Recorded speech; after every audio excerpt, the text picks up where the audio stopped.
Рэха ў гэтак званай справе крычаўскіх міліцыянтаў. 2 месяцы таму яны распавялі Белсату пра злоўжыванне мясцовай міліцыі. Адзін з іх, Ігор Вусік, якога ў выніку звольнілі са службы, патрабуе аднавіць яго на працы.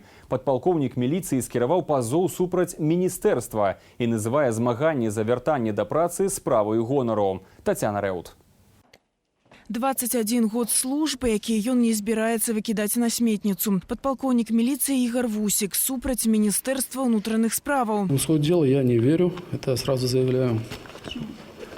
Справедливости нет.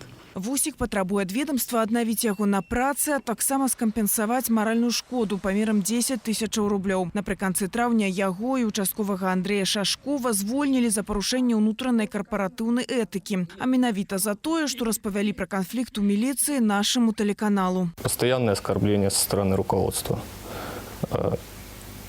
Рабочий день у нас, мог и не заканчиваться.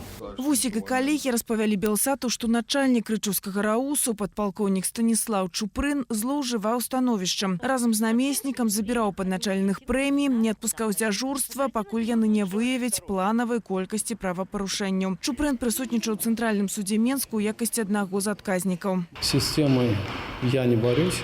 Я конкретно борюсь с этими руководителями, которые допустили в отношении меня нарушение условий контракта. То есть начальник РУВД и его заместители, они должны быть уволены.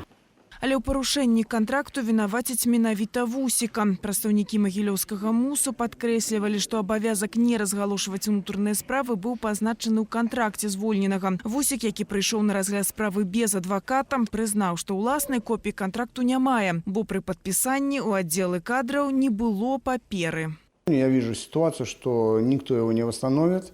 Но вместе с тем надо отдать должное мужество, что я знаю, что достаточно увольняют по таким критериям, кто не согласен, и они не идут в суды восстанавливаться. Паводле былога следчага Олега Волчыка, праблема датычыць не асобна ўзятага аддзялення, а ўсёй міліцэйскай сістэмы ў краіне. Міліцыянтаў прымушаюць выконваць планы ў адміністратыўных і крымінальных справах, а пра канфлікты трэба маўчаць. І абараняецца гэты статус-кво на найвышэйшым узроўні, пра што сведчаць вынікі ведомасных правяранняў. Никто не наказан из начальства, наоборот, все шишки упали на тех, кто жаловался и кто делал эти обращения. Поэтому это система, которая идет не при Лукашенко она была установлена, а еще с советских времен. Але про Лукашенко яна квітнее. А ўсе, хто пра злоўжыванні заікаецца, вядуць, калі верыць міністру Шуневічу, інфармацыйную вайну супраць ведомства. Якое месца ў гэтай вайне адвядзе суд і Ігору Вусіку, стане вядома заўтра. А 9 гадзіне агучыць пастанову ў справе.